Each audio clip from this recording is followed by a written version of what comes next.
What is going on, everybody? It's your boy Alex G, and I'm alongside Mal, and this is the A Couple of Things podcast, where we are here to talk about a couple of things. I don't know how everybody else feels, but I feel like, given my old age, I really don't enjoy Christmas anymore. Really? Yeah. I feel it just feels different. Holidays don't feel the same when you're older. I think it's just because I'm older. Like it's seeing more. Like I feel like the more knowledgeable, it's the ignorance of youth. Like when you're young and you're a kid, you're not privy to anything really. But then as you get older, everything starts to become more disappointing. Like I hate to be that Debbie Downer, but it's like As far as like money, like you don't realize how expensive it is. Yeah. It's just like, man, like, because I just know how bad it is with people that like don't even really have the funds to do it, but really try to give their kids good Christmases and stuff like that. And it's a shame that pressure and stuff is out there for no reason, because somebody in the higher ups decided to make this holiday about gift giving. Like, what does it have to do with gift giving? Thought it had to do with like Jesus dying. I'm not even sure. That's not even. No, it's supposed to be. Isn't this the day he rose? No, that's Easter, kid. It's his birthday. Oh my God! Please, I'm tired. It's also not his birthday either. Oh, yikes! Let me see. Jesus was born in the summer Christmas. and died around Easter. Oh yeah, he rose. Duh. But I knew that about Easter. It's just crazy because going out and seeing how many people are in the malls and stuff like that. Jesus Christ. Yeah, but based on science, he wasn't actually born in the winter because. But it's just celebrated on this day. I guess it's just an annual holiday for Christians to celebrate. I don't know. Yeah, so a lot of that stuff to do with gift giving. A lot of stuff is cap anyway. Well, it's because the story of the three kings, they gifted him. Yikes! Gifts. I'm horrible. But it's just like crazy going to see all these different malls and stuff like that, and seeing people getting crashed. It's just crazy money. People driving frantically on the highway just to get to the stores. Parking in the grass to be able to go shop is just wild. Yeah, the mall parking has been sick. Yeah. And it's not even like it shouldn't even be about this. It should just be about spending time. Like I feel like it could be like how Thanksgiving is. There's no pressure for gifts on Thanksgiving. Yeah. Now you gotta raise your kids to grow up to believe that some fat white man is giving you gifts. No, they gonna know it's from me. It's it's a weird thing. It's just a lot of money. It's really just all unnecessary. And I forget what the specific stat was or is, but it's something significant. I don't want to say 70%, but it might be around 70%. In terms of how much money a company makes in the year, 70% of it comes from December. Christmas? Yeah. That's crazy. For like a lot of companies. It makes sense. You see like us going to Apple, mass stuff, like everything is sold out. Like there's so much stuff off the shelves. It's crazy. We couldn't even get Christmas decorations. It's just like, it's a lot. It's very extra. It's a lot, but it shouldn't be. It should represent something different. Because I think it's cool, but I just feel the pressure. That's what it is. Like I think the meaning of it and like the basis of what it is cool, but it's just like the pressure that makes it bad. Especially when you have like birthdays, you know, like it's Christmas and then like 2 weeks later is Mary's birthday, and then a month later is Maya's birthday, and then a month later is my mom's birthday. It's like it just feels like it's constant, and you know it's like our anniversary, and then it's Valentine's Day. And then you get a little break, a little bit. I get a month break, and then it's Mother's Day, and then it's Father's Day. And a little break, then it's my birthday, and then it's your birthday.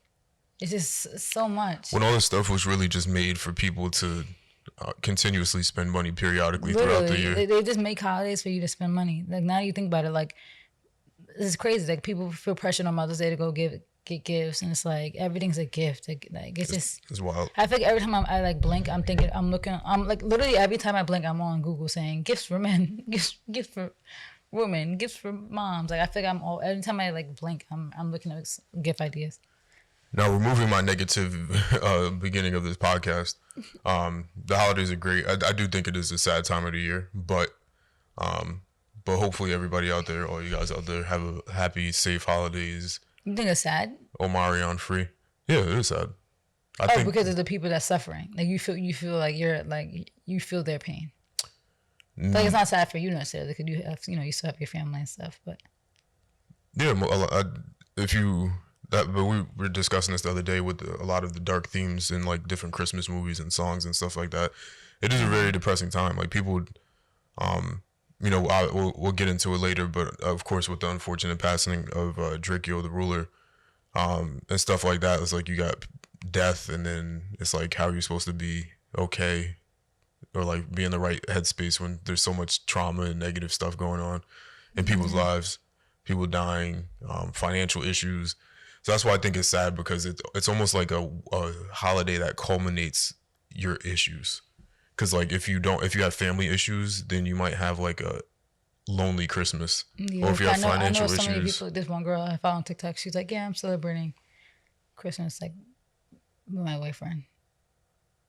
Like she literally has like problems with her dad right now. Like she's wants to celebrate out like with her boyfriend. Or if you have financial issues, obviously the gift giving thing is a problem. I just think it's like the end of the year and it's a It highlights culmination. it. Yeah. It highlights And all then the it's issues. cold outside. It's Yeah. daylight savings. Over here on the East Coast, at least. Yeah. But that's just my opinion. Like New York, like people glorify the Christmases in New York, but it's really like the opposite of that. And It's nice. I still think it's nice for what it is, but it's like don't come into. I feel like anywhere you travel to or anything, just don't go into it with fairy tale expectations. It's still a city with millions of people. It's still cold.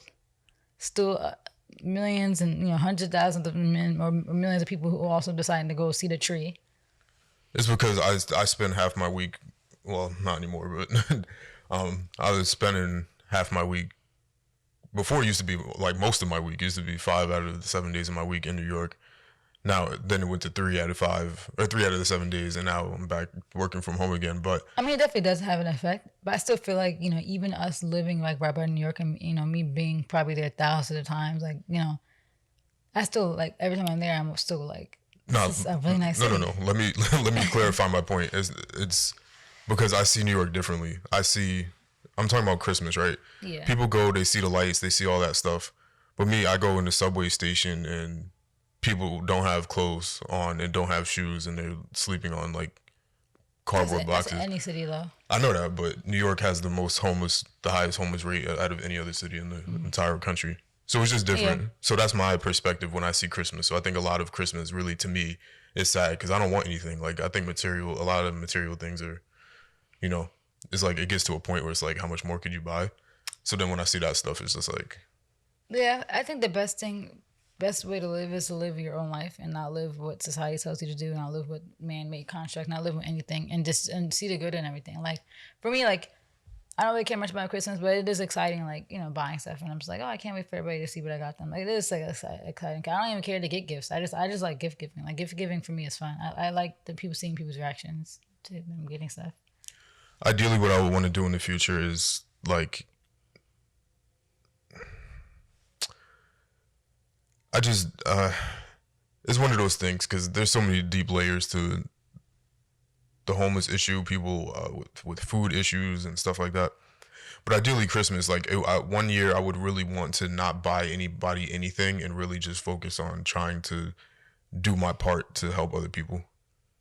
Yeah, And I'm not just saying that. I just really do find that so much stuff because like, I mean you can do both. I'm looking at the stuff that you can do both, but I'm looking at the stuff that I bought and I'm like, this stuff is so pointless. What? It's useful stuff. It just gets to a point, right? But whatever. I'm not gonna be pessimistic about Christmas, but it's just seeing it. It's crazy.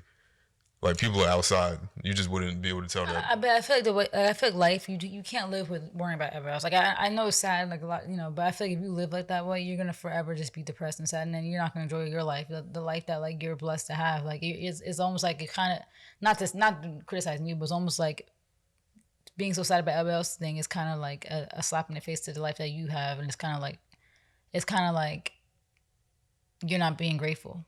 But if you are burdening yourself with everybody else, the whole world's problems, you're not just enjoying life. Like that's it's like we always talked about this before, like the animal kingdom. Like if you really break down the animal kingdom and see how things are, it's really wild. It's survival of the fittest.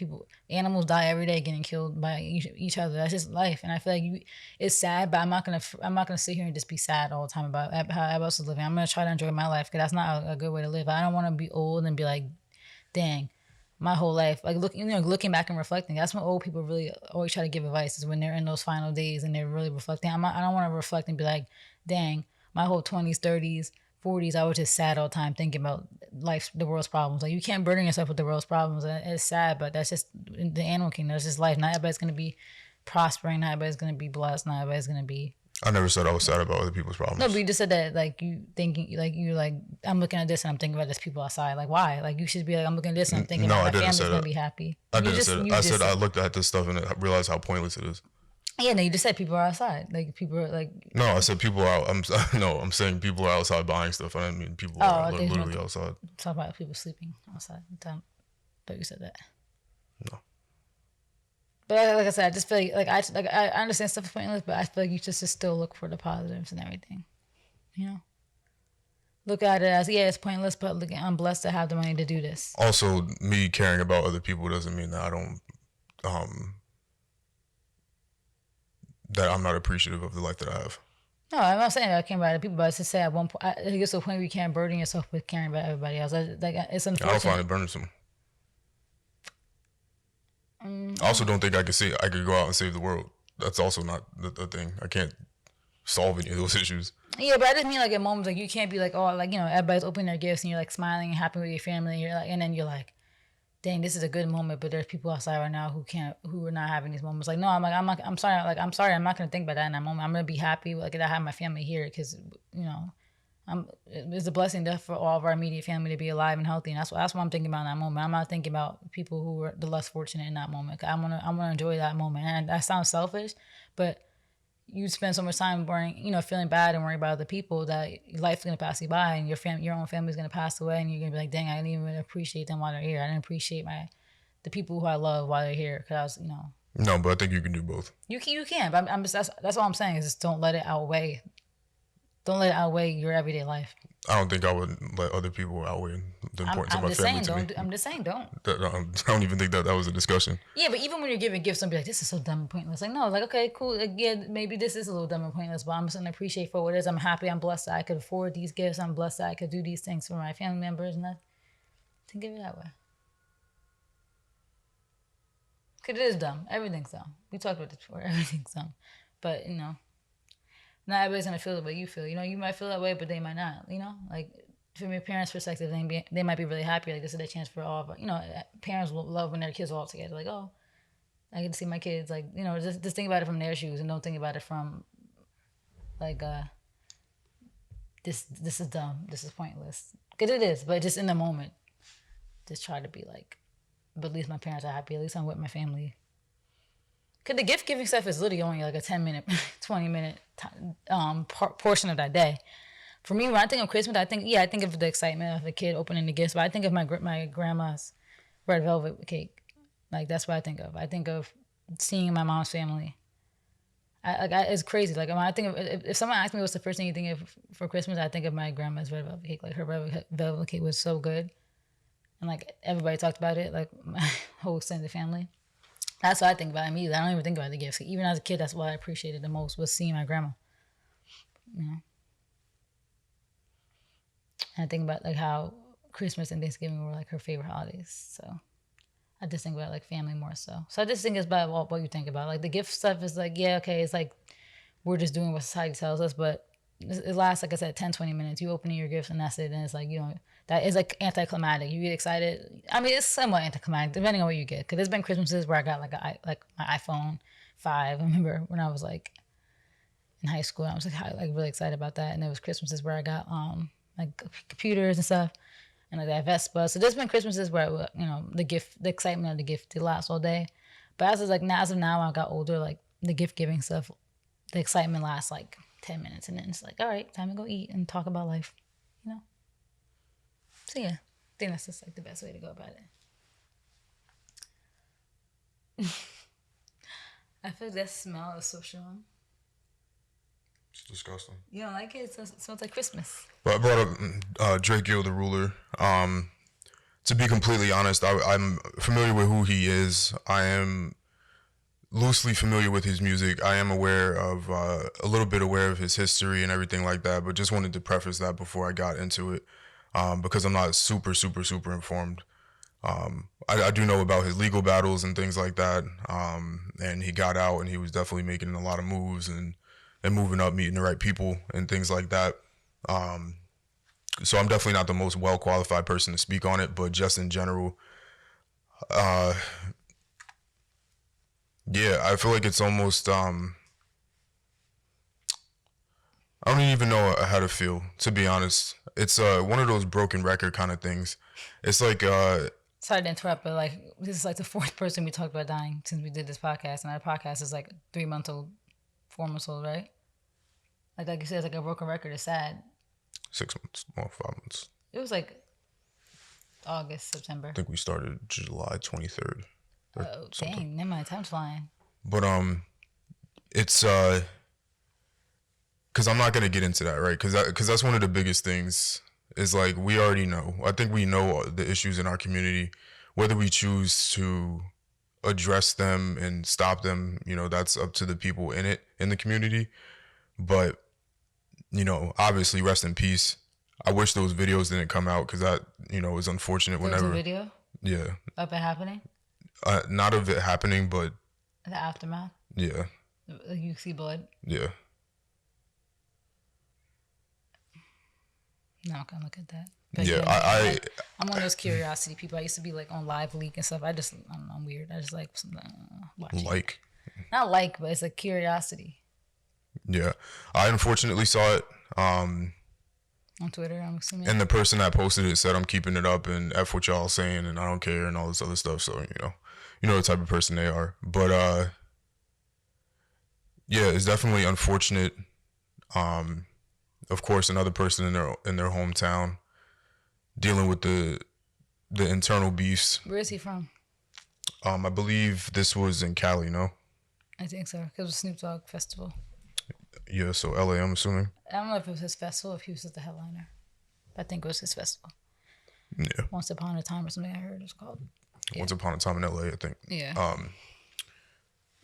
So very unfortunate. It's just one of those things. Like they always say, you can't come back, and it's true. Just because these people are involved in the streets and then they rap, like that's what I think a lot of people don't really understand. It's not that they're rappers. Like they didn't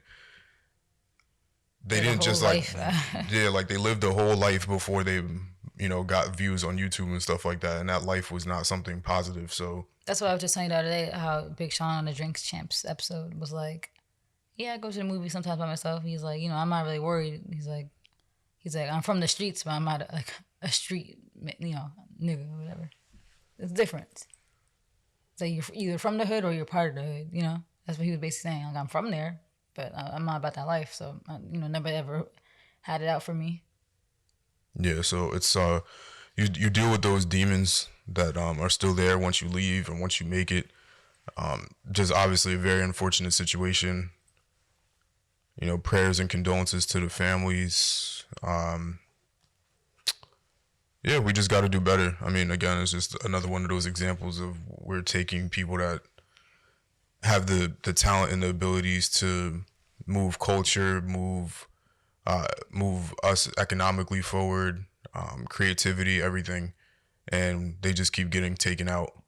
And I could see, not to make this about myself either, but and wow, this might sound like a reach, right? Especially because I'm not from the streets and not nowhere close. But things like these situations are specifically why, if I had money, like I would probably be so sheltered and be so like lack trust. And I know some other famous people talked about that. Well, like you just gotta stay in the house because you go outside now. You gotta pay for security. Like you gotta really watch where you're going. Like you see with Dolph, can't even go get cookies. Like it just becomes such a crazy thing. And like with me personally, like part of me wishes I don't get success sometimes, just because I'd rather be rich than famous. Yeah, because everything that comes with it is very scary. And this is me not from the streets or anything like that, but I do know that money in itself is it's like a target, basically. Yeah. So it's just one of those situations. It's unfortunate. We got to do better. And again, rest in peace. Video was horrible. Great. As How you, many times did he get stabbed, or was it just where? I'm not gonna discuss the details. I really don't know, to I be know he honest got with stabbed you. in the neck. But I'm not gonna,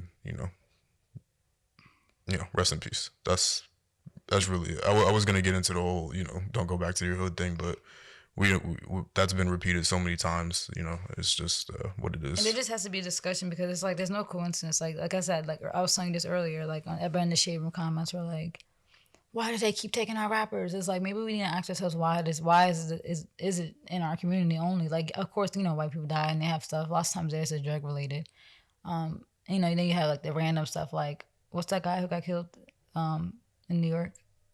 John Lennon, right? Yeah, like the random stuff like that, but that wasn't like gang street stuff. That was like a random attack by like a crazy fan. But maybe I'm not privy enough, but it will be online. I don't hear a lot of the stuff happening in any other community except ours. Like there is, we have to have stuff where it can't be. We can't keep blaming white people forever. White people put us in these ghettos, and that's why this generational trauma. Like yeah, we get that, but when does those excuses stop? When did we overcome white supremacy and try to do better for ourselves and build a better? Because there's power in numbers. Black people as a whole shift so much of the culture. We shift so much of the economy with our buying power. Didn't they say black people spend the most money in this country? Like, when are the excuses gonna stop? Like, I'm just over the excuses. Like, and everybody's like, why do they keep taking our man? No, why do we keep taking each other? Like nobody's taking us. We're doing it to ourselves. No, there's not like some attack that we're getting from outside forces that are after black rappers. No, it's something within our community that we need to fix. And it's like tough love. Like I'm like, this is getting stupid at this point. It's getting annoying because it's like, what's going on? Like, why are we doing this to ourselves? Why are people haters? Why are people fighting? Why do people have anger problems where they have to kill somebody or when they're losing a fight or something? Like it's just like I saw this video the other day. Like this guy, like it was two of them scuffling. The guy held him down. He got up right after the fight. The guy on the ground gets up. While the guy who was just on top of him, who just who won the fight, walked away.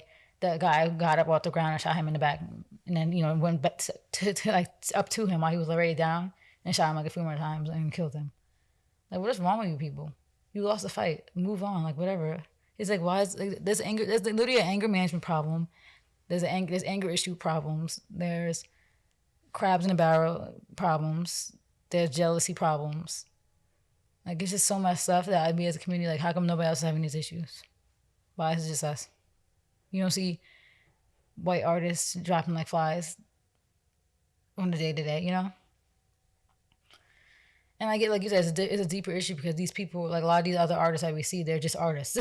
But then a lot of these other rappers are artists, but also got their affiliations in like their hoods and their streets. And it's like, but I just can't.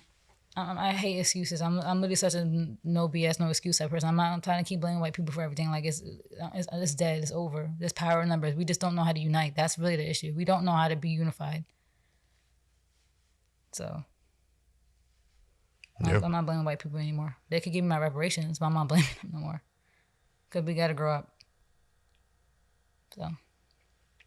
Yeah. Rest in peace, Drakeo the Ruler, and. Yeah, I wonder more details are gonna come out about it. I know it was a fight. That's the only thing I know is that they were fighting backstage. Well, I'll debate whether I'll take this out, but apparently one of his, I don't know what the right word would be. I'll just say his boys. Mm-hmm. Apparently, I didn't watch it, but based on like I read, that's the interesting part. Like I clicked on the video, went straight to the comments, and didn't listen to the video at all. I had the audio off. Apparently he detailed the whole thing. Like he might have said who did it too, because people were saying that he was, snitching and whatever. So I don't know how much detail he gave in that video, or he was on live or something. Mm-hmm. But he might have put out everything that happened. But I didn't personally hear it. I'm not gonna call somebody a rat or a snitch. That's not my place. I didn't hear anything, but that's what the general consensus was. So I'm assuming that he gave a lot of information about what happened, who did it, whatever. But if you guys want to go find that, go ahead and find it. It's crazy. Who was backstage? Everybody was. There was a lot of people back there. I know. It's just crazy that like security, like it's just I can't. Like, was there no security? Like, how are we able to get through with a knife? Like, I know sometimes those people they usually have different accesses in. Like, they don't necessarily have to go through security stuff to get backstage. Yeah, because they're artists. But they should. Like that's dumb. What if the artist decides to snap one day and shoot into the crowd during their set? Like they should do that too. Like anybody in any type of mass gathering, no matter if you're the performer or the guest watching, everybody should go through some type of security. I've heard artists say that that if they can't bring their guns, that they're not coming, which I understand. Yeah, because they want to be protected. But then have armed security. That's the only people that should have guns. Have a security. That's good. And then their argument to that is that how can they expect somebody with a family to die for them? Yeah. They'd rather just have it on them themselves. There's just a lot, obviously, you know. Yeah, because of culture.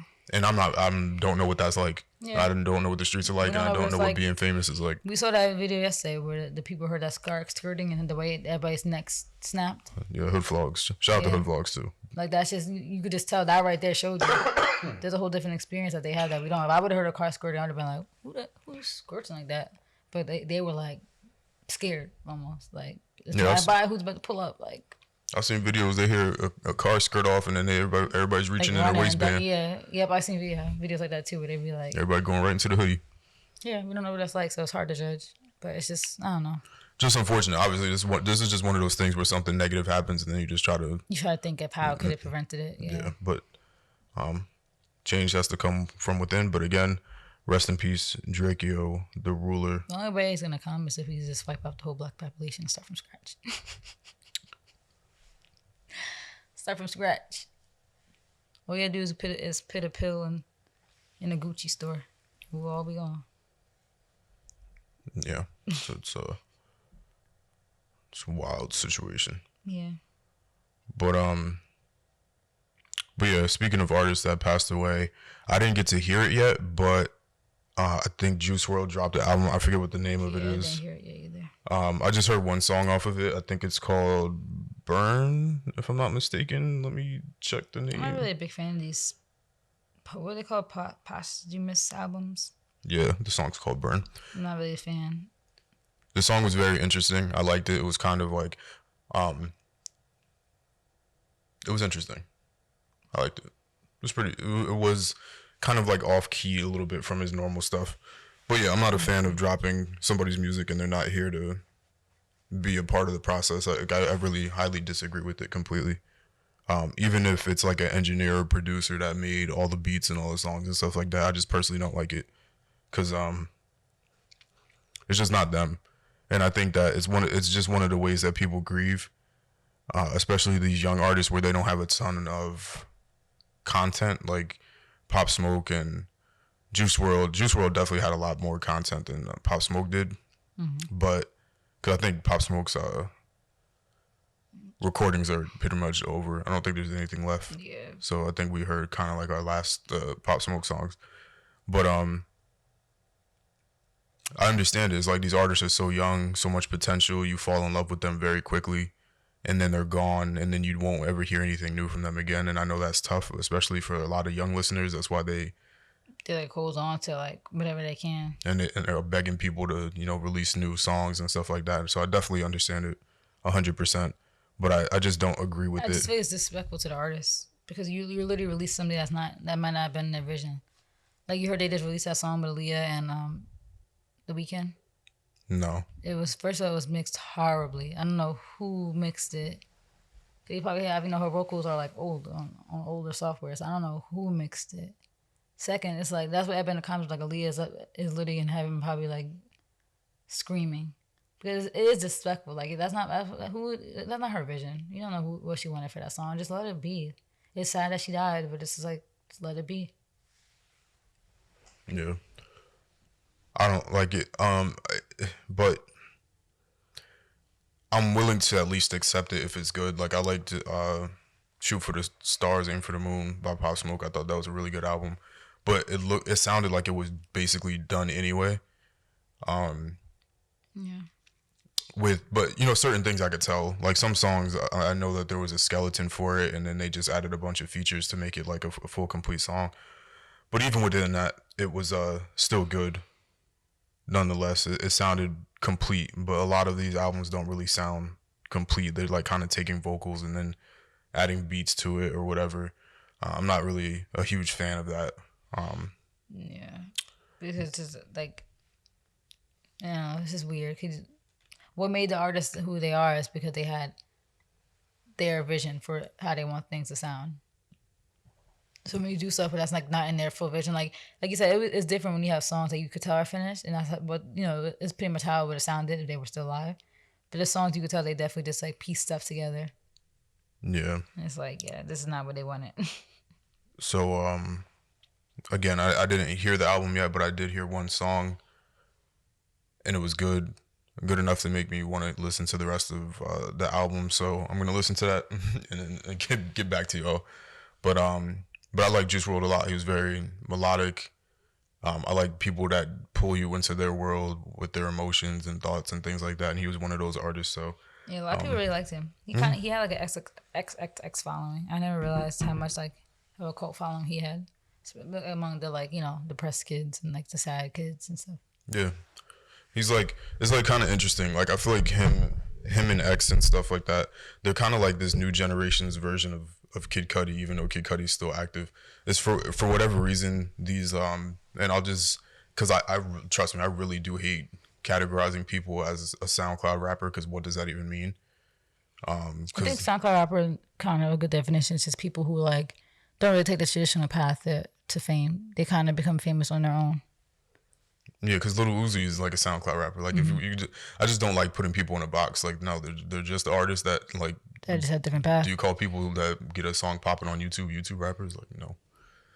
So that's just one of my little mini quirks. But I feel like these new, for lack of a better term or phrase, the SoundCloud rappers are the equivalent of like how maybe our generation or the generation before us, but probably not, but more so our generation with Kid Cudi, and how there's so many people that say Kid Cudi saved their lives and stuff And like Kid that. Cudi was like one of the first to do that in the black community.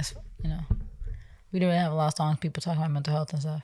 So you got to give him his credit for the XXX and the Juice WRLDs of the world to come out. And also people like Lil Peep, like a lot of that really like emo rap, melodic rap.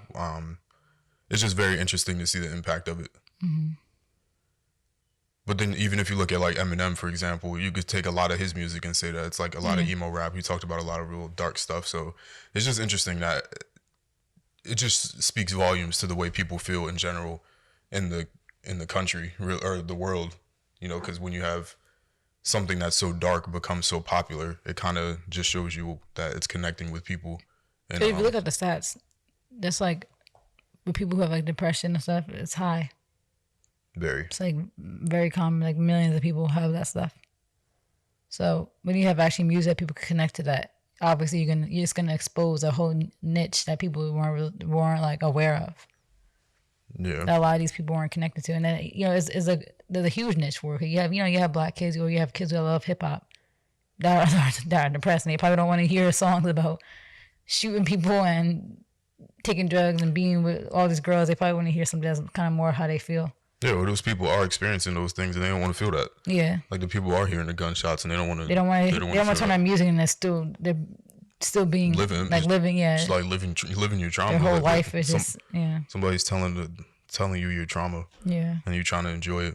Cause music's supposed to be an escape, so you don't want to listen to music and it's still your life. Yeah. But yeah, so I'm gonna listen to it. I feel like there was probably some more oh man, somebody dropped the album I need to listen to. I haven't been out of loop. If it's not Kanye or Nicki, I don't really pay attention. I think Roddy Ricch dropped the album. I need to listen to that. Yeah. I haven't been in tune with my music. I need to take some time to get caught up. I still didn't finish Rick Ross's album, unfortunately. I ain't finished Adele's album. I ain't finished a lot of albums so far this year. Honestly, since you're working from home all week, you could just let them play while you're working. Yeah. And that's usually what I do, but I've been so like, well, usually I've been in the office, but yeah, I'm gonna get caught back up, and then I'm probably gonna do I may or may not do it. I think I might have did it last year, but I'll probably do my favorite albums of 2021 video. And I need to do my reactions and get back into that bag, but definitely a lot of music I need to listen to. And I think that was it in terms of music, I think. Yeah. I feel like it. As far as like this week, yeah. Now, Staying in music. Transition God today. I have a pimple on my cheek. I know you only listened to 2 artists ever in the past 25 I years listened since to like you've been 4. alive. I listened to like 4. It's Nicki, Drake. I mean, well, not Drake. Oh my God. Scratch that. Drake used to be. This is Nicki and Drake. You know, their names kind of go together. Kanye, obviously, number 1. Nicki, number 2. Travis, Cardi. Travis and Cardi are like my, like, when I want to feel like edgy. This is like the most disgusting list ever. I'll just discuss this by myself then. This is going to be my podcast. No, say it. Say it. So, You know, I still listen to other stuff, but that's just, I hate to say it, like that's just what I primarily listen to. Like when I turn my phone on, you know what I'm starting to like now too? That Coach Chice guy. I like his stuff. Coach Hughes. Yeah, I like his stuff. 'Cause he's kind of like edgy too. Jim Jones and Freddie Gibbs Who? got into an altercation at Prime 112 in Miami, allegedly resulting in Freddie Gibbs getting beat up. Allegedly. Who knows? What are these rappers be fighting over? Now, I'm not completely familiar because you know Jim Jones, he's out here. Like he's been out here, allegedly, for a long time. So I'm not really caught up on all the beefs. Like I wouldn't have even guessed that him and Freddie Gibbs would have had beef in the first place. But they apparently do. Their 2 crews put the paws on each other, and Freddie, you know, allegedly lost. Which is fine. It's also it's okay to lose a fight. Like you can't win them all. But it begs the question because Freddie Gibbs and Jim Jones are kind of on the older side. Mm-hmm. At what point do you gotta stop fighting? Like at what age do you think that you should stop physically fighting somebody? Late 20s.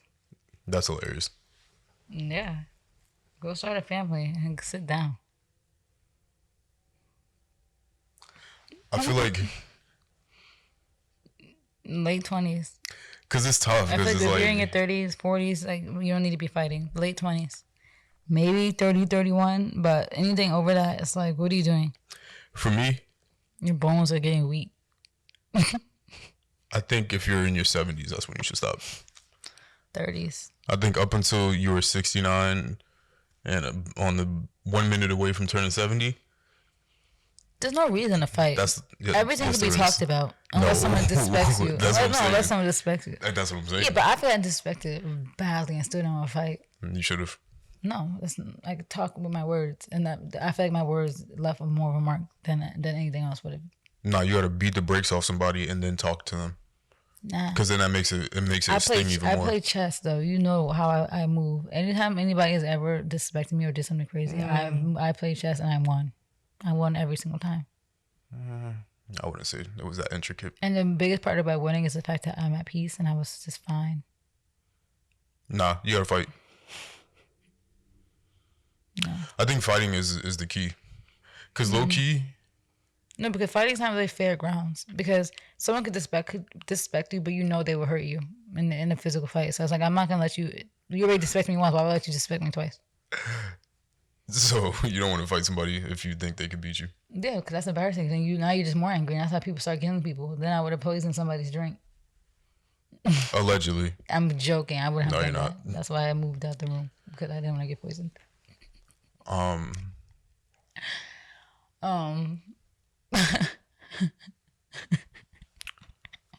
Lost my train of thought. No, we say how I said I didn't want to get disrespected twice. That's why I wouldn't fight. Imagine you lose. Imagine somebody disrespect you, right? Imagine somebody did something that's so crazy to you and you just have to fight them and you lose. Don't lose. No, you can't predict that. Be better. No, but you just play chess. You hit them where it hurts. But you can't though. Because you can hit somebody where it hurts physically, but you can hit somebody where it hurts financially. You can hit them where it hurts emotionally. You can hit them where it hurts, Usually you can't. like for their confidence. Usually you can't. Yeah, but I can't. I'm mean. I'm very mean. So I hit people where it hurts because I know I do. Because years later they still be upset about it. And I'm like, oh, I forgot I said that to you. Oops. Who are you talking about? Just anybody I've ever had problems with. I feel like I've hit them where it hurts everywhere else because they still talked about me like months later. Do you have any Years names later. No, I'm not gonna or specific examples? I mean, a specific example I could say, like, when I became AKA, this person was still talking about me. And I was like, why am I still in your mouth?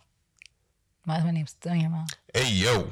Like, that's how you know you won. Because I'm like, damn, I'm just chilling over here, accomplished, and this is what you're, like, you weird. But it doesn't work when that person's on the same playing field as you.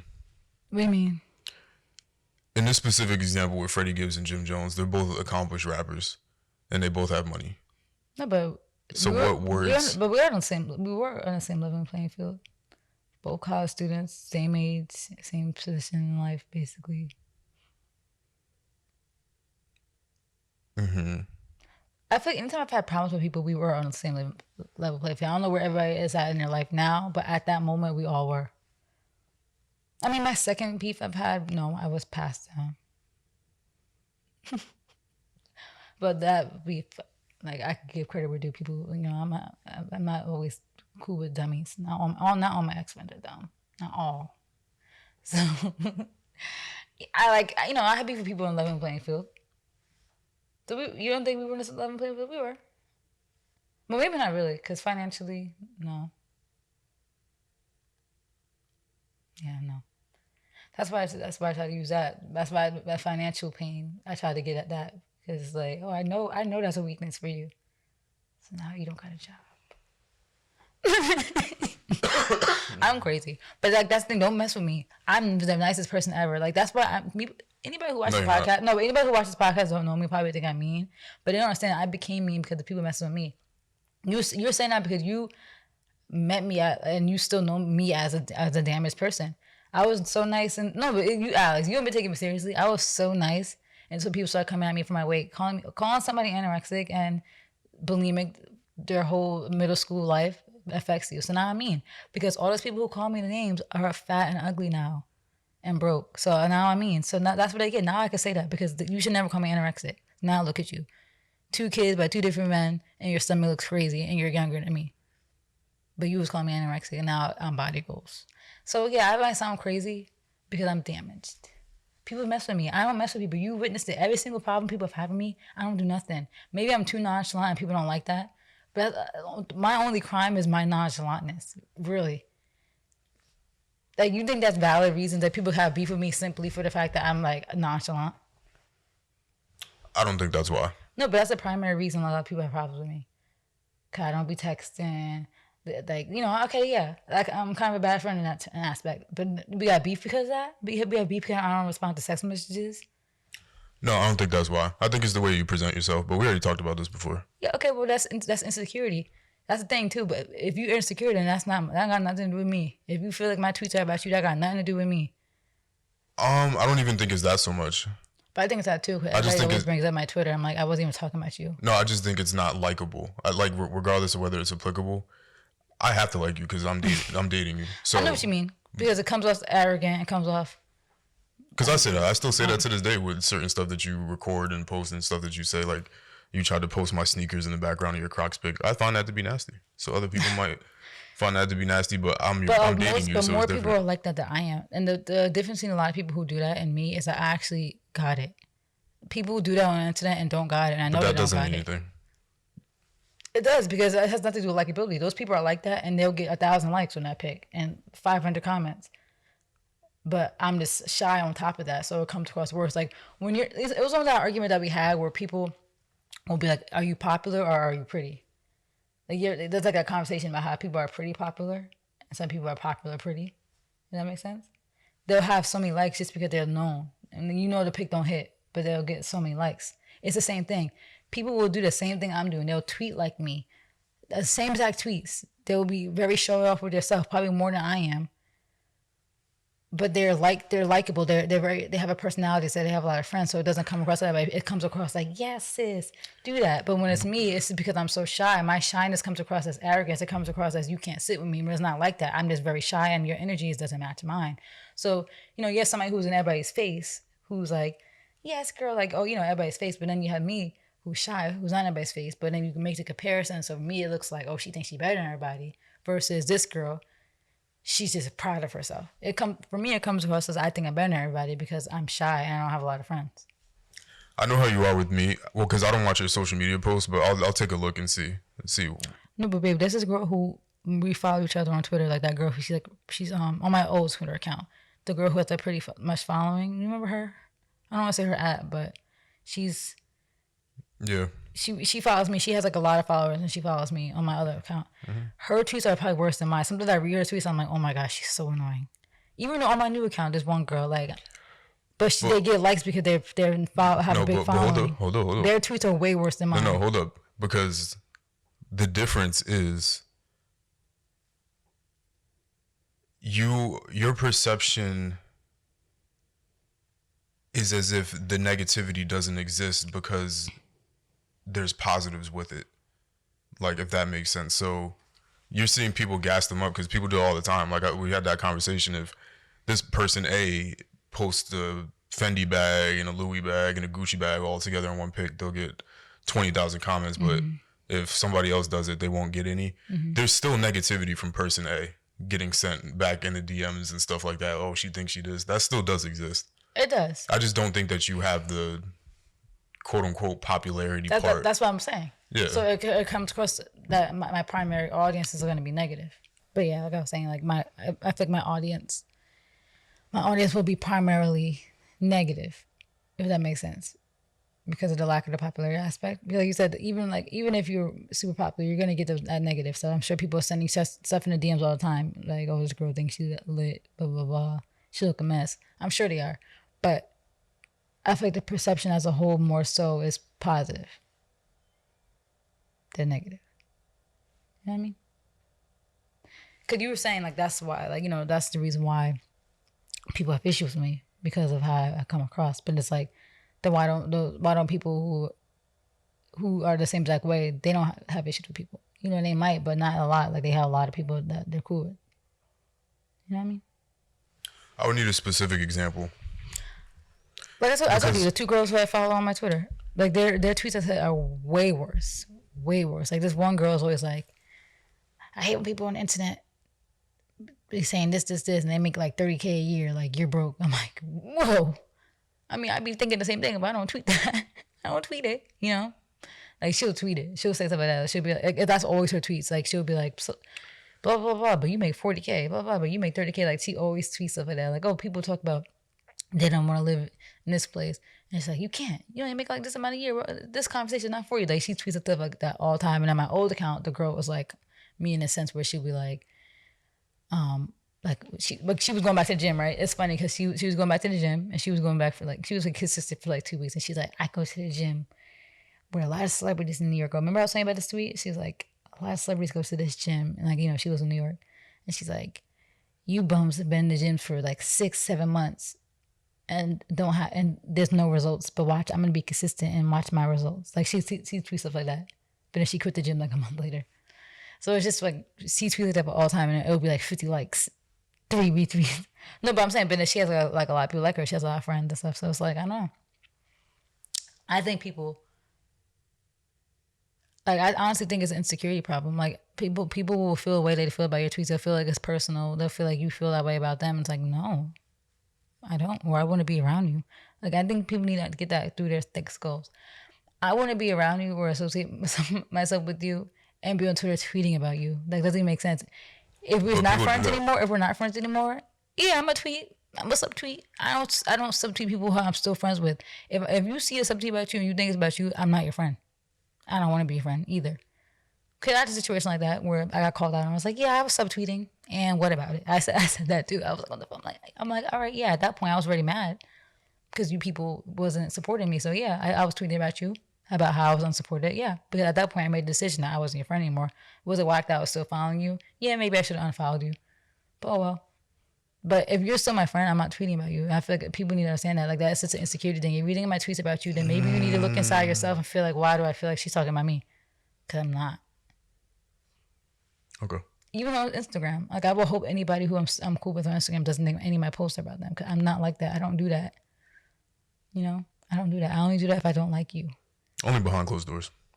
Yeah, which everybody does that. I think we all talk about each other. It's natural. Talk about my mom and dad, and I don't really talk about like my friends so much, but I talk about like siblings. I talk about people. I think everybody talks about people. People do it all the time. Like, I was at work and everybody was talking about each other. I'm like, why is he talking about them? See, like, we was at the table eating. Like, they're over there. Why are we talking about them on this side of the table? Gossiping is human nature, but it's never malicious. That's for sure. So I don't know. We say all that to say we were talking about the beef. There's two people beefing. So you were saying how you feel like beef, but like what were you saying about the leveling playing field with them two? I was saying it's because you were saying how you can play chess, you can do all these different things. Yeah. That doesn't Oh, yeah, work we saw how when you're you're fighting. fighting your counterpart. But it does. It kind of can't though, But you can still get them in certain ways. but not really, especially when you're not connected at all. Like you don't have to see this person. You don't even live anywhere That's true. remotely near the other person. You don't have any connections outside true. of just anything. Like there's nothing you can do. Like you can't call up their label and be like, fire him. Like there's really nothing you can do. So you're saying the chess move is more so people that you kind of have to deal with on a day to day. Yeah, like You something. have more time to play chess. But just some things that you have influence over. Like Jim Jones does not have any influence over Freddie Gibbs and his family and his music. And Oh, so you're saying when you are on a level playing field, it's easier to play chess. When you're not on a level playing field. No, I'm saying kind of like the opposite. What am I trying to say? I'm saying that it makes it tougher when you're on a level playing field to play chess. Oh, because there's only so much you can really do to attack the other person because you're kind of at the same place. Yeah, because say me and you have beef, for example. Very bad example. Let's not say No, us. we can use us. Yeah, so like let's say, but it's a bad example because we're so intertwined at this point. But like let's say we weren't. Let's just say we have beef. I don't know you, whatever. We just got beef for some reason. Mm-hmm. There's nothing you can do to me. Like True. you can't have any influence over who's employing me. You don't have any influence over my family or where I live or like any of those different things. But what about my situation? Yeah, but we're talking about them. No, but I'm saying my situation was like level playing field, but I still had an influence on jobs. She had influence on reputation. There was still influence. That was, us being on a level playing field. Her more so than you. I think the job thing was more so like a policy. No, but that's playing chess. I didn't have to send that email and get her fired. I could just let it be. But that was playing chess. I was like playing damsel in distress. And that was a one up. No, because that's a like a blind spot move. That was a good move. You gotta give me that. I'm being harassed. I would have never done that. But, You told me though to do it. No, no. No, the second time we did. Remember, you're like, did you send that email? Remember, you said that. No. But Because I encourage fighting, so I probably wouldn't. No, you told me the second time. Remember the second time when there was a Well, because then if I did say it, then it's probably because you asked me. No. I would have never suggested it. No, yeah, you never suggested it. You were just like sending an email. In her presence. She said that. Just probably scare her. You probably think I actually sent it. I did twice. No, I actually didn't particularly care. No, but I'm saying like that's my example that we were on a level playing field and I still had influence. Like if you saying in your case, I could still have influence as me being a woman. I could still email your job and lie, say that you like sexually assaulted me. I would never do that though, because that's whack. But I'm saying there's still influence there if I really wanted to hurt you in that way. No. Yes. Because there's no influence there. Like I can't get fired at. It's not like CNN. Like I don't work for these other companies. Like I wouldn't be able to get fired because of somebody accusing me of doing something outside of the job. You might, but No, maybe not. I listen. One thing that people probably don't do. I scrutinize the handbook and I scrutinize the policies and all that stuff. I read all of that. When they give you that big giant stack of papers of all the policies, I read through every single thing humanly possible to know what I can and can't do and what I can and can't get away with. I know social media, whatever. Like I can post certain things, I can't post certain things, all that kind of stuff. I know all of that. Because when I was doing, I mean, all the social media stuff because I like to tweet and I like to be on TikTok and all that stuff. So I had to make sure I'm in my. I know the one thing I just can't name drop certain stuff, but other than that, I can do whatever. like in school discussions, when I'm talking about what I do, when I was discussing certain things, I had to put a disclaimer because I read the policies of what I can and can't say. And I said, Just in case. this does not reflect the views of so and so. Yeah. This is Alex speaking and blah blah blah blah. Just in case someone in that class has it. I didn't mean to get into a deep dive into you. I just kind of more so brought this up just as a joke. Like, What, the Jim Jones thing? yeah, like, I know it just led to another conversation because that's a good conversation to have. Like, is it better to fight with your hands or your mouth? Because like, that is a fear. Like, for some people, you might be like really like a skinny person, like, and somebody who's huge disrespects you, and like, what are you supposed to do? Like, you're not gonna fight to win. In that case, you know you're gonna lose. So it's like getting disrespected twice is embarrassing. Why would you want to get disrespected twice? Like, I feel like some situations, fighting is not the answer. I'm just joking because I don't fight. It was. I'm just fucking messing around. I'm just messing around. I just think in general, playing chess and being emotionally intelligent get you farther. Or doing nothing. That makes people even more frustrated. Or doing nothing. That's me. Yeah. I'm that guy. I'm that guy that either I will pick you apart it's bad and make you hate yourself, or I will probably do nothing, and that is even more infuriating to people. And I find that to be funny. But that's how I was in my situation. I did nothing for months. And this girl was so mad probably that I did nothing that she literally conjured up some other plot to mess with me. And that's when I snapped. It was months. I was chilling. I moved myself in the situation. I was calm. I was quiet on social media. Nothing. Then here she come months later because she's mad. Probably that we weren't reacting. So I feel I'm like that too. No reaction. But then you gonna get to a certain point. You're gonna say certain stuff. Now I gotta do something. And then even then I'm not gonna fight you. I'm gonna play chess. Yeah. Hopefully people knew I was joking because I'm like the complete opposite of that. I'm like Chess. I'm do nothing and just be better. And I sleep beautifully. First of all, I don't have beef with nobody. This is all hypothetical. I don't have beef with nobody either. But allegedly, if I did, I sleep. I mean, you've had beef beautifully, and you never have had beef though. I sleep beautifully because that's one thing about me. I feel like I try so hard. Sorry, I'm hungry. And I work so hard to put myself in certain positions that like there's no like I leave very, or at least I try to leave very minimal room for critique or criticism about anything. Like for one, I don't put my life out there in the way other people do. Try to chew away from I'm the so mic. sorry. Wish me like that again. I don't put myself out there to be critiqued or judged anyway. But things that are visible, it's nothing you can say about it. And I'm fine with, and I know it's seen. You can't not see it. And I'm fine with that. And I know you see it, and that's all that I need. If anything.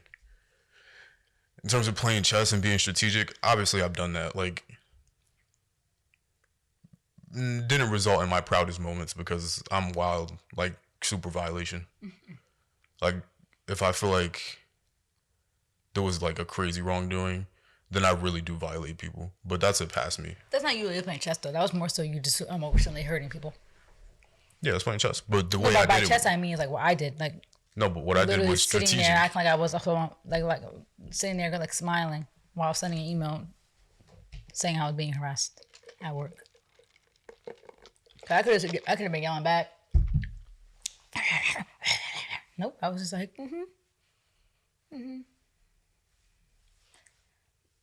being yelled at. I was like, yeah, I know, right? Yeah. Typing an email. Smiling. Have a nice day.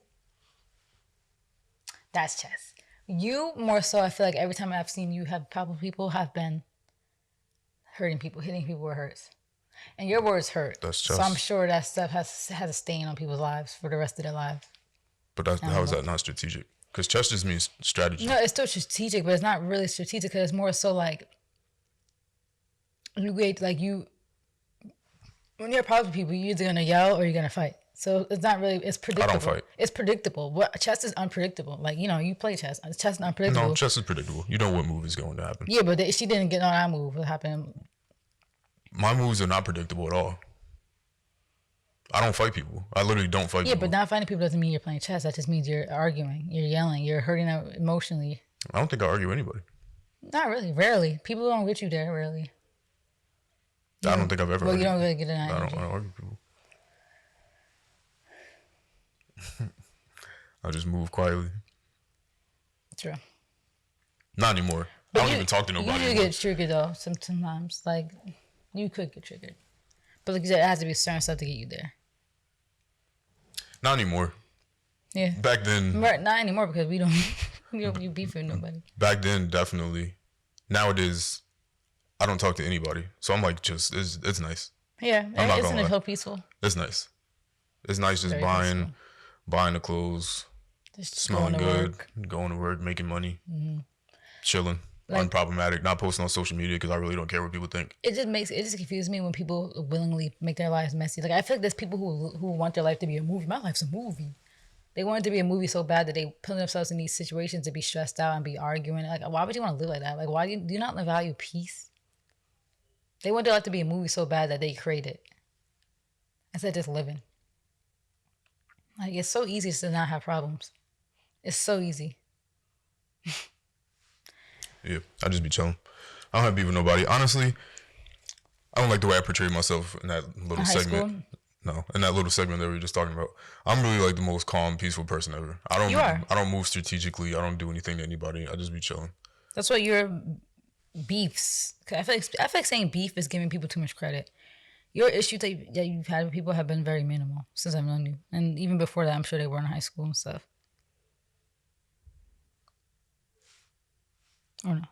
Nah, I've always been peaceful. Like that's the funny Even in part. high school, right? Like even in high school, I just was like, my only like weird issues I had in high school was like I mistreated people. Girls, you could say it. Okay. He didn't mistreat me though. Never. Those girls let him do it. I would never.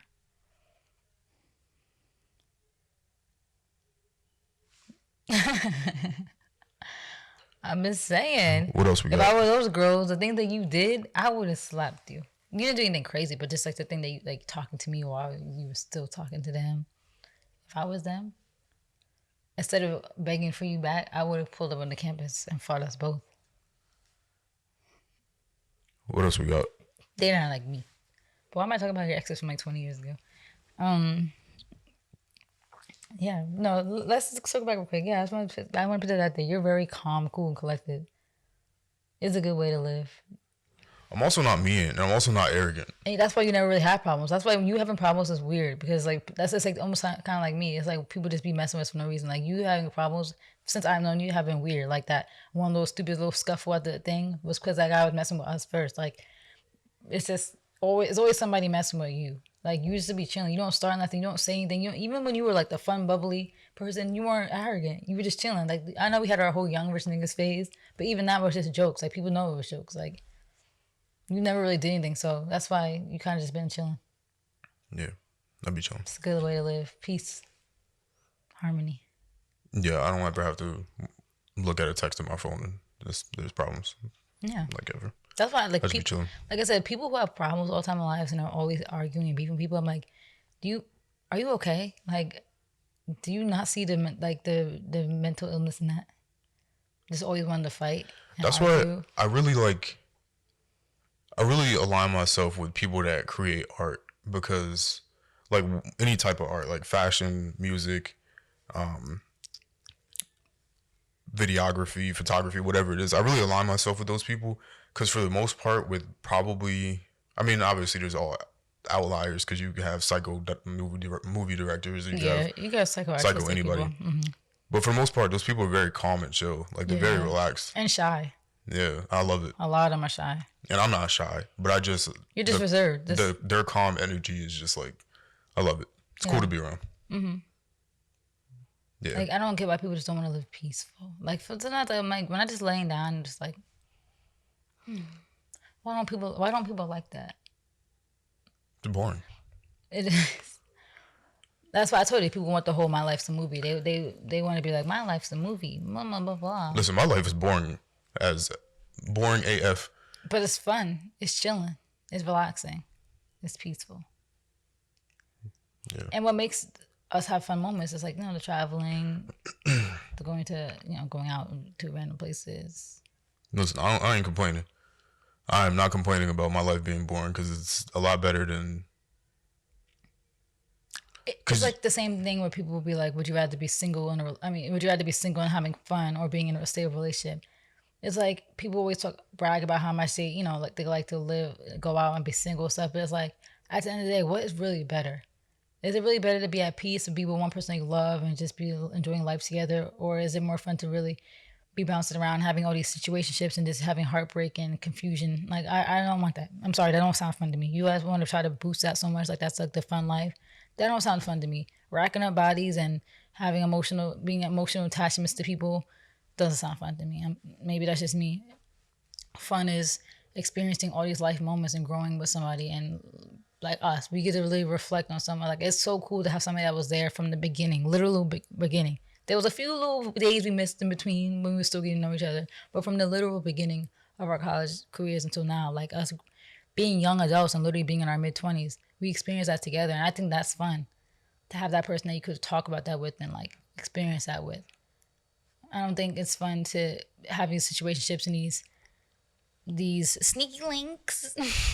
Sneaky link, their little song. That don't sound fun to me. Maybe that's just me. But that's why I feel is that comparison. Like people love to try to make it sound like that stuff so fun. Like, I'm out like the movie, I do this, I do this, I do this. I have all these people in my life, I do this. But they be having so much drama, financial stuff because they're always spending money going out places. Like that don't sound fun. So I think, like you said, you're not really missing anything.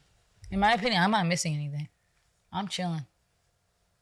I'm drama-free, stress-free, stress skills. So stress-free, drama-free. My money is very long because I don't have to go out every week to get drinks. No, I'm just saying. Like, no, I'm just saying because like that's a thing. Like that's a real thing. Like there was a tweet that some girl was like, "I'm glad I got like one friend because I saved so much money." Like exactly. People literally go out to eat with their friends and go get drinks stuff like every day. And I'm just like, oh my God, I can't imagine doing that because I'm so cheap. Like, I got money saved up for a house. And I'm not saying that like going to get drinks and stuff like that puts that much in a dent in your wallet. But when it's consistently, like, you don't realize you probably end up spending like hundreds a month. Yeah, but it's consistently for people that don't make that much money. That's really the crazy part too. Like you're making a lot less and they're still doing that. Because that $6 drink isn't really bothering people that got money. Yeah, because people in the corporate world go out and do that every day. Like when I just went to my corporate event last week, one of the people was like, "Everybody order a drink. Go ahead, hurry up. I'm gonna pay it." We had lunch. The vice president was like, "All right, well, let me see the bill." Like they just be chilling. It's nothing for them. But yeah, it's the people that don't even make a lot of money that be going out every weekend. I'm like, can't imagine how the bank account looks. But yeah, I just be chilling. Honestly, I'm such a low what's it called? Like, I don't like a lot of socialization. That makes sense. Like, I'm such like not really low maintenance, but I just don't like, I get sensory overload easily. I get drained easily, I don't like being around a lot of people. I don't. I get literally mentally drained being around people too long. I'd be like, please, Lord, help me. I'm going to go home. So I just be chilling. Like,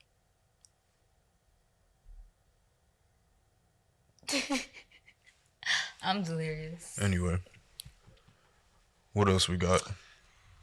I was gonna say, how do you feel? This is a way 360, 100, what 180? That's what I'm saying. I would say, 180? How you feel about kids being on social media? What age do you think kids should be on social media?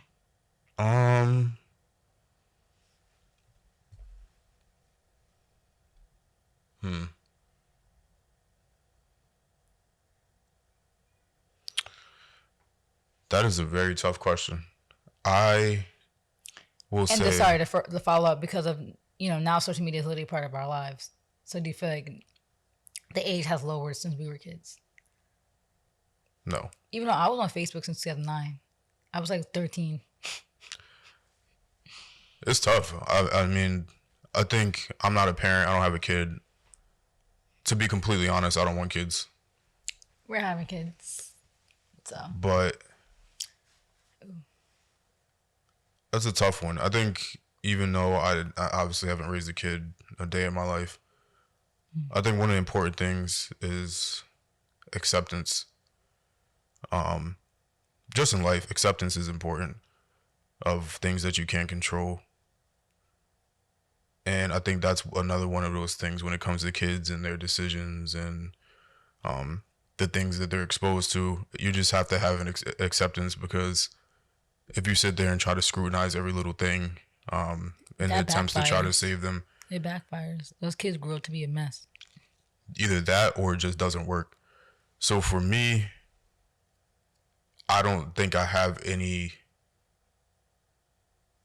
rules or regulations on the social media thing, because I didn't have those personally. I never had Facebook, Twitter rules, regulations, or Same. My parents did not even moderation. ask. They didn't even ask.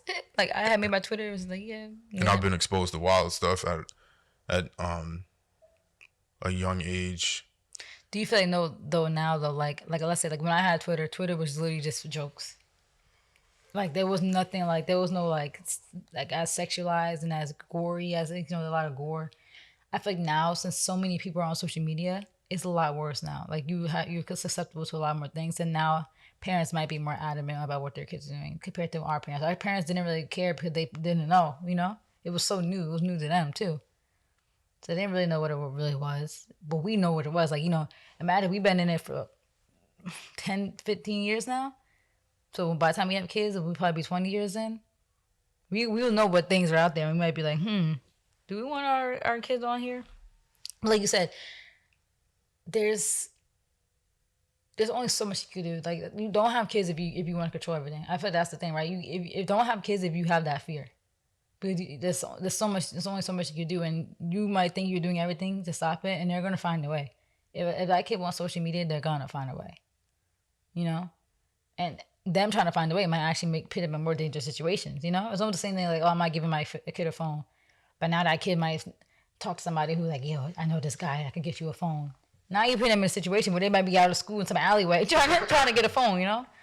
Instead of just being like, all right, okay, here's a phone. And you can't just give your kids everything because they ask for it. But I feel like you said, I think the best thing you could do as a parent is just try to do those controls, put those controls on it. And if they find something, then just... I'm probably not doing none of that. Yeah, and I think the thing is, if you build that foundation with your kids so they could be comfortable coming to you about everything, that like they could literally... They'll see something and come to you and be like, hey, mom, look, what is this?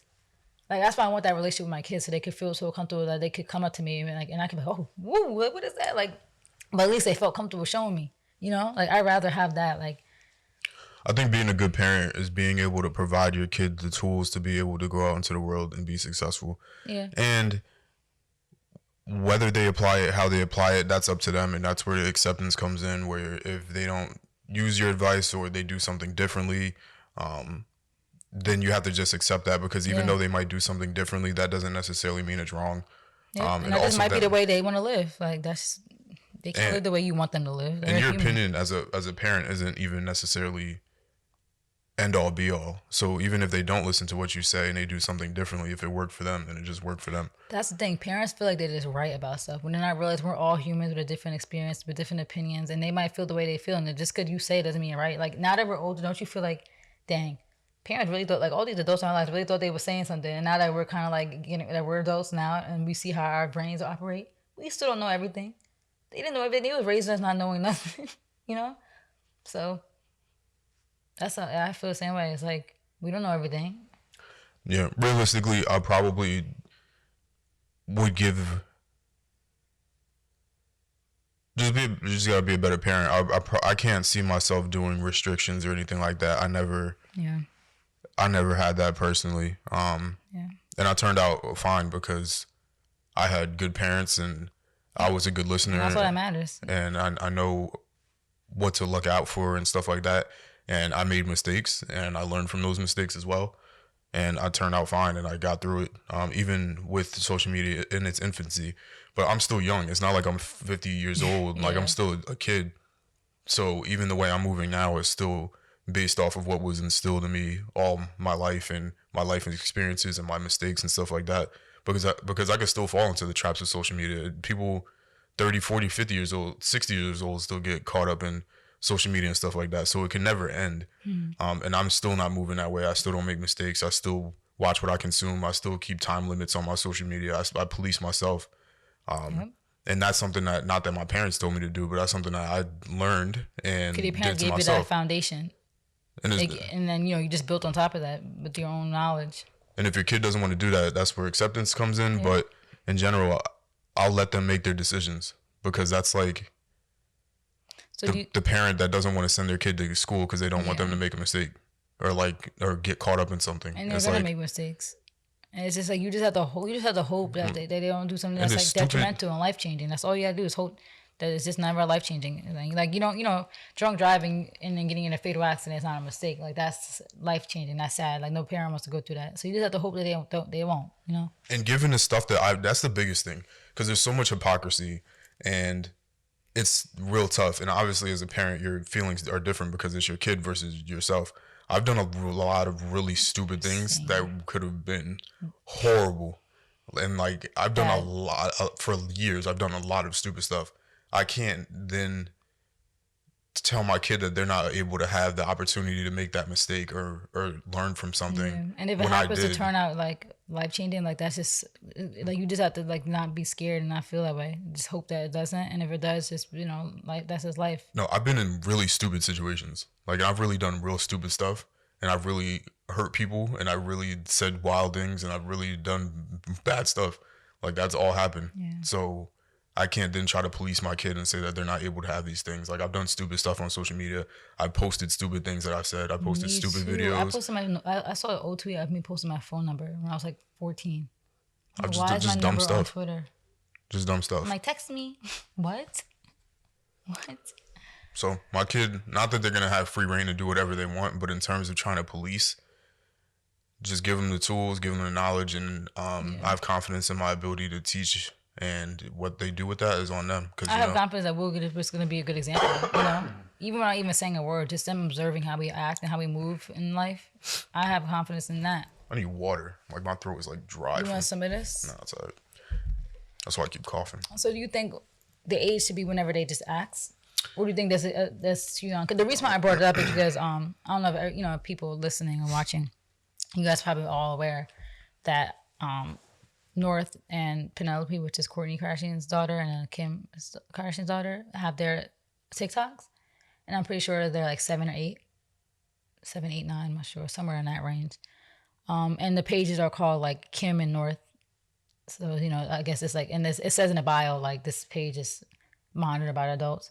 So it's like they have the social media, but their mom like probably checks to see what they were at the post, and it's like, okay, yeah, it's good to post, I'll let them post it. Same with the other one. It's like called like Court and P, like Kourtney and Penelope.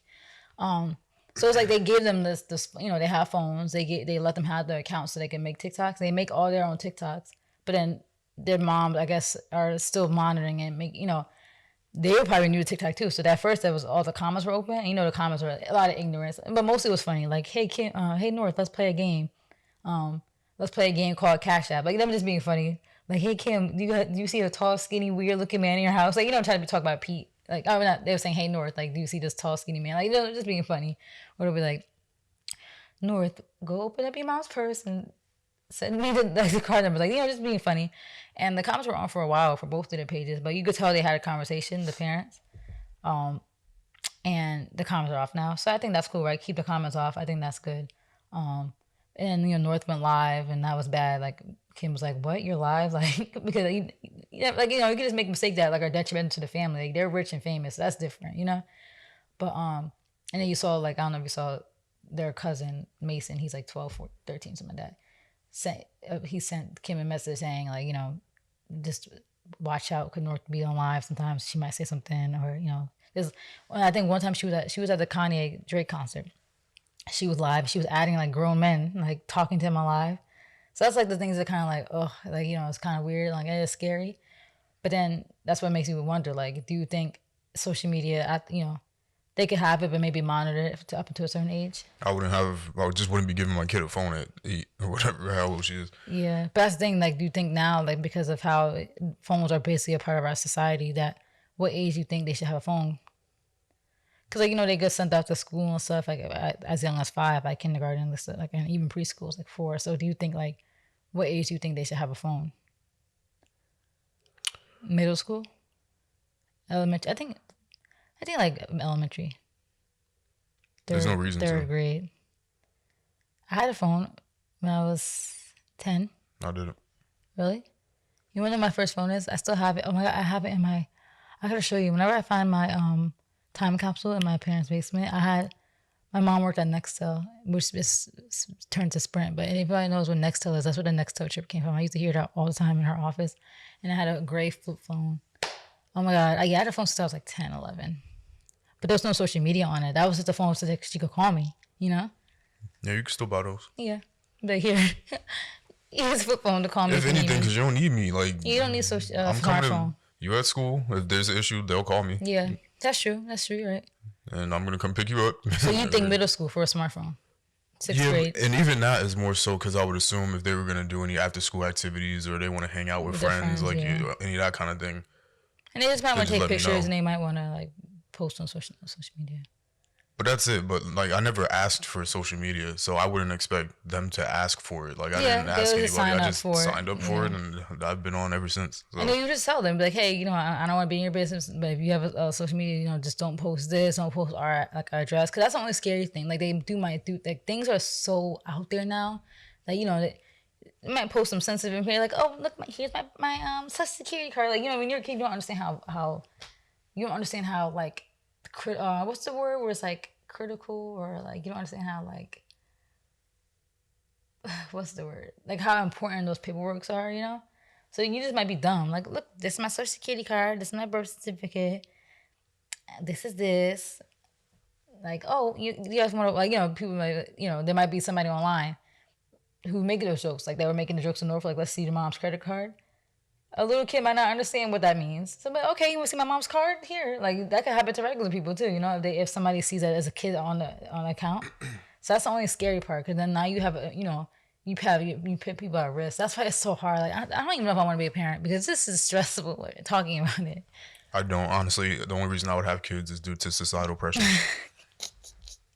I just want kids. This might sound vain, but I just want kids so I can see my creation, our creation. But I'm not gonna act like my kid's like a doll. I'm still gonna treat them like a human being. But as might be as vain as that sounds, I just want kids to see how cute they will look, and see their personality and see how they talk. That's just gonna be so fun. I don't care. But it's stressful because it's like, dang, like I don't want to be that mom too. Like I want my kids to do whatever they want. Like still be smart. And I still teach. Lead, like light the way and make them. Tell them everything and let them make the decisions from there. But then you think about the stuff like that, like they might post your freaking credit card. They might be like, yeah, I live at this drive in this city. Oh, next thing you know, some person comes to rob the house. Like. You don't know who they could be talking to. They could be talking to some robber, and the robber's like, yeah, where are you guys? Are you guys out? Yeah, me and my family, we're out. We're at the store right now. Now, next thing you know, they go rob the house because they know you're at the store. Like, that's the stuff I think about. Like, people that are crazy people out there that do target kids, online. They target them for sex trafficking reasons. They might target them for stuff like that, like try to rob the parents. Like, that type of stuff freaks me out. That's what I be thinking about. Like, I be thinking that deep. Because kids are dumb. They're slow. They don't realize how critical that information is that is. They might not realize the importance of a social security number or a card number. And knowing, you just said, we talked about earlier about Christmas. You don't really think about the money stuff when you're a kid. You don't really have a concept. So you don't have a concept of this card has a bank account where your parents' money is in. They just think it's endless money. Oh, my mom's card. Swipe. They don't have a concept that that's hard-earned money in there, So that's things I think of.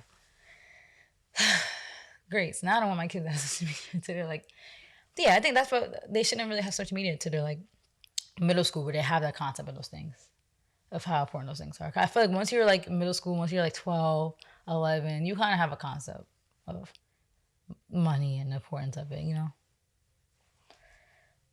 So yeah. Especially by like 8th grade. You're about to be in high school. You're like 13, 14, like. That's kind of crazy when I think about it. We were 13 in middle school. Yeah, right? 13, 14. Crazy. God, you got anything else? Not really. That's one thing I was going to talk about because it's like with them having TikTok, there's a lot of mixed feelings. Their TikToks are really good though. I'm not gonna lie. These kids are creative. Stop. All right. I was gonna bring up the Big Sean thing, but I didn't Shut watch up. it. You shut up.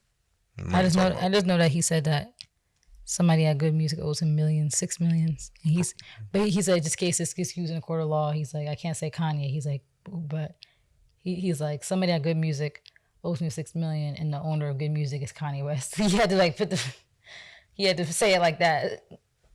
I was like, Kanye, this is why you shouldn't be talking about people, because now you're gonna come back with some dirt. Well, Pusha T is the president, so. I don't have the soundboard, but. I mean, I don't watch the whole thing, but I saw clips.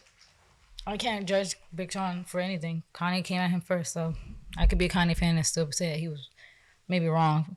If you felt that way, keep it to yourself. He didn't have to say that in the interview, because that's embarrassing. He like embarrassed him. That's mean. So. Wait, huh?